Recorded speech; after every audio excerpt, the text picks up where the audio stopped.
There are certain jobs people only take when they've run out of options. That's how I ended up working nights in the archive basement beneath Bellweather County Hospital.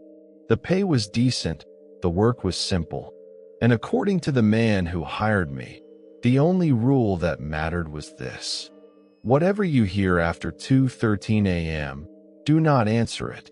At the time, I thought he was joking. I laughed. He didn't. The hospital itself sat at the edge of town, wrapped in dead trees and chain-link fences that rattled even when there was no wind. Bellweather had been around since the 1950s, and half the building looked like it hadn't been updated since then. The upper floors were modern enough. The basement wasn't. The basement still smelled like bleach, mildew, and something old hiding behind the walls. My job was to organize archive patient records during overnight shifts. No patients, no doctors, no visitors, just me, and miles of metal shelves packed with paper files. The archive room was enormous, bigger than the hospital itself somehow. Long aisles disappeared into darkness beyond the reach of the fluorescent lights. Every sound echoed: the buzz of electricity, the squeak of my chair, my own breathing. The first few nights were completely normal. Boring, honestly. I'd sit at the desk near the entrance, skin folders into the system, drink coffee, and listen to podcasts until sunrise. Around midnight, I'd usually hear footsteps upstairs. That made sense. Hospitals never really sleep. But on my fifth night, something changed. At exactly 2:13 a.m., the phone rang. Not my cell phone. The old beige landline sitting on the desk. I stared at it for a second because I'd never heard it ring before. Not once. I picked it up. "Archive department," I said. Silence. Then static. Then breathing. Slow. Wet. Uneven. I waited. Finally, a woman whispered, "Don't let him out." The line disconnected. I sat there frozen, still holding the receiver. A few seconds later, my desk computer shut off by itself. The overhead lights flickered. Then everything came back. I remember laughing nervously because my brain immediately tried to explain it. Prank call. Power fluctuation. Old building. Simple. Except when I checked the caller ID. The screen displayed internal room 3B. There was no room 3B in the hospital. The next morning, before leaving, I asked one of the nurses about it. The moment I mentioned room 3B, her expression changed. Not confusion, fear. She told me there used to be a psychiatric wing in the basement decades ago. Most of it had been sealed off after a fire. I asked if anyone died. She said, "Officially? No." Then walked away. That should have been enough for me to quit. But I needed the money. So I came back. The next night was quiet until 2:13. Again, the phone rang. This time I didn't answer. I just watched it. The ringing continued for almost a full minute, then stopped. Immediately after, something metal crashed somewhere deep in the archive aisles. I grabbed my flashlight. "Hello." No response. I walked between the shelves, following the sound. The deeper I went, the colder it got. Not normal cold. The kind that sinks into your teeth. Then I saw it. One of the shelves had tipped over. Folders were scattered everywhere. And written across the floor in loose papers was a sentence: "Help me open the door." I backed away instantly. That's when I heard movement behind me. Soft footsteps. Bare feet against concrete. I turned the flashlight. For half a second, I saw someone standing at the end of the aisle. Tall. Thin. Wearing what looked like a hospital gown. Then the lights above me shut off. Complete darkness. I heard the footsteps start moving closer. Slow at first, then faster. I ran. I didn't care if files were falling behind me. I didn't care what I heard breathing in the dark. I sprinted all the way back to the desk. The lights near the entrance were still on, but the phone had started ringing again. Over and over and over. I unplugged it from the wall. It kept ringing. That was the moment I seriously considered leaving.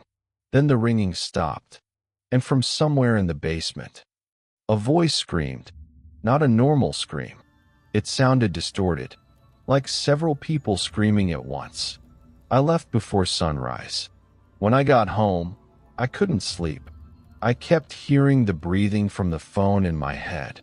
Around noon, I started searching online for information about Bellweather County Hospital.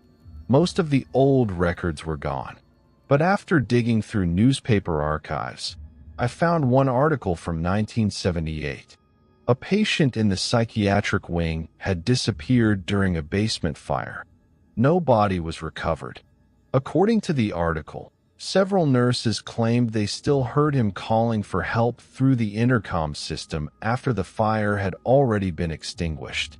The patient's name was Daniel Mercer, and there was one detail that made my stomach drop. His room number was 3B. I told myself I wasn't going back. Then my landlord called. Rent was overdue. So that night, I went back. Worst decision of my life. The basement felt different immediately. Quieter, like the building was waiting. At 1:47 a.m., the power briefly cut out. When the lights returned, one of the archive drawers beside my desk was open. Inside was a single patient file. Daniel Mercer. I opened it. Every page was blank, except the final sheet. 3 words were written across it. He found you. Then the phone rang. 2:13 a.m. Right on time. This time, against every instinct in my body. I answered. Immediately, I heard crying. A man crying softly. Then, he's wearing my face now. I whispered. What? The voice continued. If he asks you to open the red door, don't. Then another voice interrupted. My voice. Exact same tone. Exact same breathing. It said, turn around. I froze. The phone line went dead. Slowly, I looked behind me. At the far end of the archive room, standing beneath the flickering fluorescent lights, was me. Same clothes. Same face. Same posture. Except its smile was too wide. It began walking toward me. I couldn't move. Every instinct screamed that if it touched me, something terrible would happen. It stopped about 20 feet away. Then it spoke, not with sound. Its mouth moved, but the voice came from the phone still pressed against my ear. Open the red door. Behind it, I saw something that hadn't been there before. A red metal door. Deep scratches across it, like something was trying to get out. The thing smiled wider. Please, it said with my voice. Then the lights went out. I heard running. Fast. Violent. Coming directly toward me. I dropped the phone and ran. Behind me, shelves shook. Metal slammed. Bare feet hit concrete. Then voices joined it. Dozens. Whispering. Crying. Begging. Somewhere behind me, something slammed against metal. The red door. I reached the stairwell and ran. At the top step, I heard one final scream. Then silence. Absolute silence. I quit the next morning. No notice. No explanation. The administrator didn't even look surprised. Before I left, I asked him, "What's behind the red door?" He stared at me for a long time, then said, "There used to be 6 floors underground." I asked what that meant. He never answered. That was 3 years ago. I've tried to move on. Changed jobs. Changed apartments. Moved states. But every now and then, at exactly 2:13 a.m., my phone rings. Unknown number. And no matter how many times I block it, it always comes back. I never answer. But last night, I made a mistake. I checked the voicemail.